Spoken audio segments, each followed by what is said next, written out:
Hello, story lovers. Welcome back to my channel, Possessive Husband, Innocent Wife, Part 131.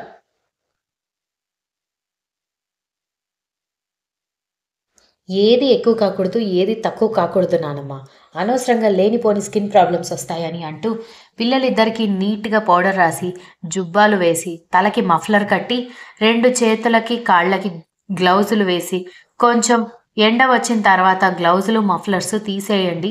ఇప్పుడు చలిగా ఉంది కాబట్టి వేశానని చెప్పడంతో, సరే అని బామ్మ చెప్పడంతో, ఇక నేను వెళ్తున్నాను అంటూ ఆఫీస్ బ్యాగ్ తీసుకుని జాగ్రత్త అని దక్ష చెంప మీద చేవేసి ప్రేమగా చెప్పి వెళ్ళిపోయాడు. అదేంటి వీడు అమ్మాయిని వదిలేసి ఆఫీస్‌కి వెళ్ళడు అనుకుంటే, ఆఫీస్‌కి వెళ్ళిపోతున్నాడని తాతగారు అనగానే, మామూలుగా అయితే వెళ్ళేవాడు కాదు గానీ, వారం రోజుల నుంచి హాస్పిటల్‌లోనే ఉండి ఆఫీస్ పనులు సరిగ్గా చూసుకోలేదు కదా! అందుకే వాళ్ళ నాన్న చాలా పెండింగ్ పనులున్నాయని చెప్పడంతో వెళ్ళాడు అని బామ్మ పిల్లలిద్దరిని ఎత్తుకొని దక్ష ఒడిలో పడుకోబెట్టడంతో ఒక్కొక్కరిగా పాలు తాగించేసి, ఇద్దరూ నిద్రపోవడంతో ఇద్దరిని ఉయ్యాల్లో పడుకోబెట్టడంతో, రావే నువ్వు టిఫిన్ చేయలేదు అంటూ వసుంధర కోడలికి టిఫిన్ వడ్డించేసి, బాలింతలకి ఆరోగ్యాన్నిచ్చే లడ్లు చేయాలని బామ్మ చెప్పడంతో వంటగదిలోకి వెళ్లారు.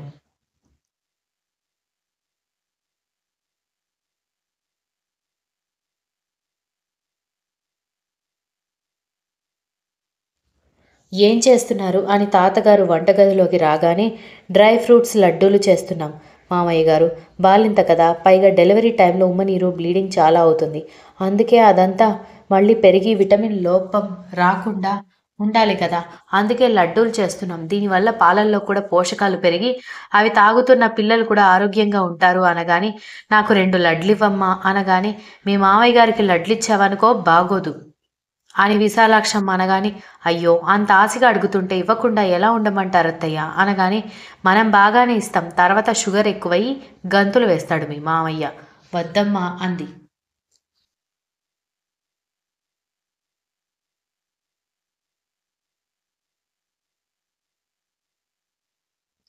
అత్తయ్య గారు వద్దంటున్నారు కదా మామయ్య గారు, కావాలంటే మీకు డ్రై ఫ్రూట్స్ ఇస్తాను, అవి తింటూ కూర్చోండి అని చెప్పింది వసుంధర.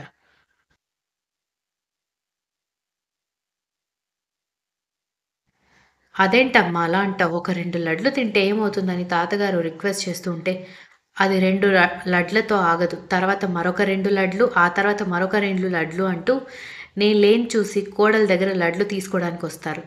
అవి మీకోసం కాదు, మీరేమైనా బాలింత అనుకుంటున్నారా, మనవరాలు కోసం, కావాలంటే మీకోసం చేసిన బెల్లం కొబ్బరుండలు ఉన్నాయి, వెళ్ళి తినండి అనగానే, ఎంతగానం తినమంటావు, తిని తిని బోర్ కొడుతుంది అనగానే, అయితే హాయిగా నిద్రపోండి అని చెప్పడంతో తాతగారు అలిగి వెళ్ళిపోతే వసుంధర నవ్వుకుంది.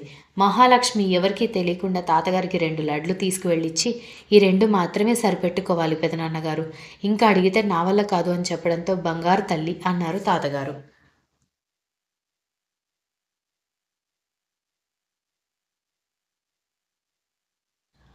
ఆ రోజు మధ్యాహ్నమే కర్ణ ఇంటికి రావడంతో, ఏంట్రా ఇంత త్వరగా ఇంటికొచ్చావు వని బామ్మగారు అడగడంతో, ఆఫీస్లో వర్క్ ఎక్కువగా లేదు నాని, నేను దక్ష గురించి ఆలోచించడం చూసి డాడీ ఇంటికి వెళ్ళిపోమని చెప్పారు అనగానే, అయితే పని మొత్తం నా కొడుకు నెత్తి మీద వేసేసి నువ్వు హాయిగా ఇంటికొచ్చావా అని అడగడంతో, అదేంటి బామ్మ అలా అంటావు అన్నాడు కర్ణ.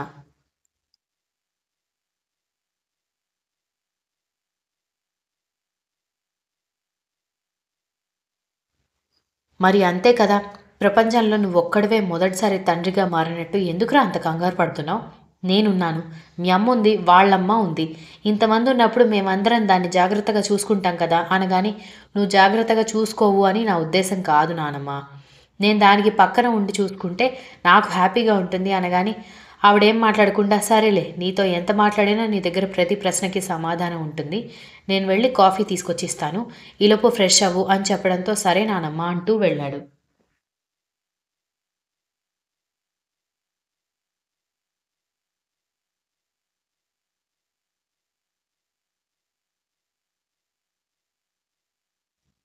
తాను వెళ్ళేసరికి తల్లి కూతుళ్ళిద్దరూ ఏదో మాట్లాడుకుంటున్నారు. పాపం బుడ్డోడు మాత్రం వీళ్లతో నాకెందుకు అనుకున్నాడో ఏంటో వాడు హాయిగా నిద్రపోతున్నాడు.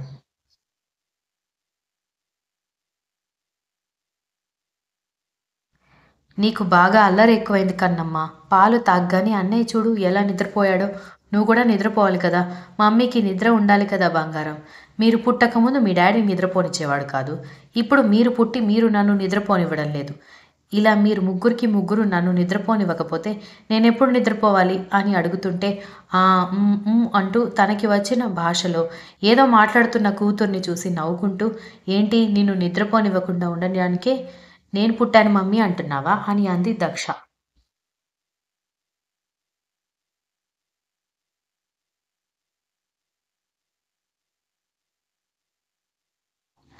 హ్మ్. హ్మ్. అని ఇంకేదో మాట్లాడుతూ ఉంటే, కర్ణ నవ్వుకుంటూ వచ్చి కూతుర్ని ఎత్తుకోవడానికి ట్రై చేస్తూ ఉంటే, అతని చేతుల మీద 2 దెబ్బలు వేయడంతో, "ఏమైందే?" అని అయోమయంగా అడగడంతో, "బయట నుంచొచ్చారు కదా! ముందు వెళ్లి కాళ్ళు చేతులు కడుక్కొని రండి. అప్పుడే పిల్లల్ని ఎత్తుకోవాలి" అనగానే, "ఏం ఇలా ఎత్తుకుంటే ఏమవుతుంది?" అనగానే, "గాలి ధూళికి తిరిగేసొస్తారు కదా! ఆ చేతులతో పిల్లల్ని ఎత్తుకుంటే వాళ్ళేడుస్తూనే ఉంటారు. మీరొచ్చి డైరెక్ట్‌గా పిల్లల్ని ఎత్తుకోవడానికి ట్రై చేస్తుంటే, ఈ విషయం చెప్పమని అమ్మ చెప్పింది" అంది.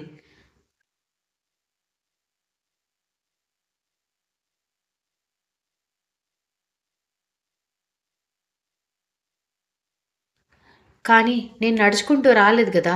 కారులో వచ్చాను గదా! అనగానే కారు రోడ్డు మీదే కదా నడుపుకుంటూ రావాలి అనగానే ఆమె వైపు సీరియస్‌గా చూస్తూ సరేనని అంటూ స్నానం చేసి బయటకొచ్చాడు.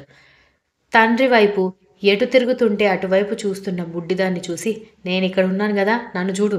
మీ బాబుని చూసింది చాలు. తండ్రి కూతుళ్ళిద్దరూ ఒకటే పార్టీ అని దక్ష తిట్టుకుంటూ ఉంటే ఎందుకు నా కూతురంటే నీకంత జెలసీ అనగానే అవును మరి. ఇదివరకు మీ అటెన్షన్ మొత్తం నా మీదే ఉండేది. వీళ్ళు పుట్టిన తర్వాత ఎప్పుడు నన్ను చూసి నవ్వేవాడివి. నీ కూతుర్ని చూసి నవ్వుతున్నావు. మరి జెలసీ ఉండదా ఏంటి? అనగానే అతను నవ్వుకుంటూ కూతురిని ఎత్తుకొని ఓ నాన్న, ఓ తల్లి పాలు తాగావా? బొజ్జ నిండిందా? అని అడుగుతుంటే మళ్ళీ తనకి వచ్చీ రాని భాషలో ఏదో ఒకటి మాట్లాడుతుంది పాప.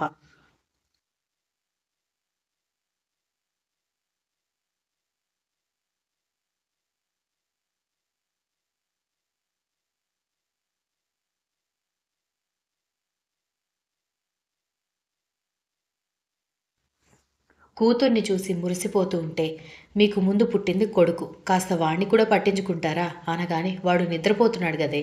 ఇప్పుడెత్తుకున్నాననుకో కయ్యిమంటాడు. అనగానే దక్ష సీరియస్‌గా చూస్తూ ఉంటే, పాపని ఆడిస్తూనే తండ్రి భుజాల మీద నిద్రపోవడంతో తీసుకువెళ్ళి ఉయ్యాల్లో పడుకోబెట్టి, ఆమె ఎదురుగా కూర్చొని ఎలా ఉంది నీకు హెల్త్? అని అడిగాడు.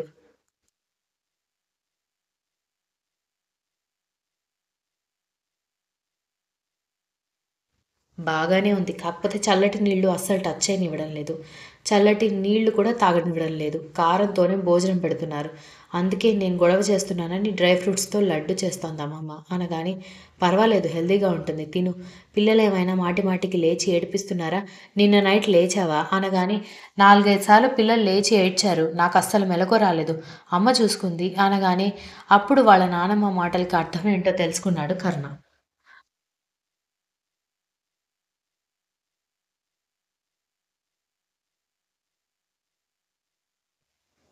నడుముకి టవల్ కట్టుకున్న ఆమెను చూసి ఇదేంటి? ఇదెందుకు కట్టుకున్నావు? అని అడగడంతో అంటే డెలివరీ అయింది కదా! ఈ టైంలో ఇలా కట్టుకుంటే పొట్ట పెరగకుండా ఉంటుందంట. లేదంటే పొట్ట పెరుగుతుంది అన్నారు. అనగానే వాళ్ళ పిచ్చి నీకోసం ఏదైనా బెల్ట్ తెప్పిస్తానని టవల్ విప్పదీస్తుంటే చీర చాటున నడుము కనిపించగా నెమ్మదిగా చేయి వేయగా చల్లగా తగిలిన స్పర్శకి ఒక్కసారిగా ఉలిక్కిపడి ఏం చేస్తున్నారు? అని అడిగింది.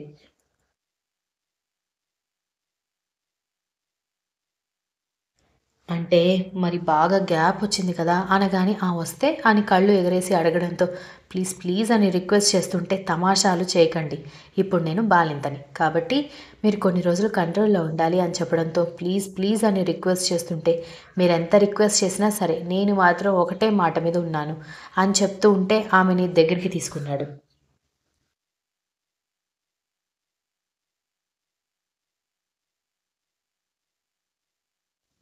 ఒరేయ్! ఏం చేస్తున్నావురా? అని వసుంధర రావడంతో, "ఏం లేదు మమ్మీ నీ కోడలు కంట్లో నలకబడిందంటే ఊదుతున్నాను" అనగానే, "నేను ఊదుతాను గానీ నువ్వెళ్ళు" అని ఆవిడ వెటకారంగా చెప్పడంతో, "అది కాదు మమ్మీ" అని అంటూ ఉంటే, "నోరు మూసుకొని వెళ్ళు" అని చెప్పడంతో, "ఈ ఇల్లు నా ఫ్యామిలీతో నిండి ఉంది అనుకున్నాను కానీ కాదు మొత్తం నా శత్రువులే ఉన్నారని" తిట్టుకుంటూ వెళ్ళిపోయాడు. Continuous. If you like this story please like, share, comment and don't forget to subscribe.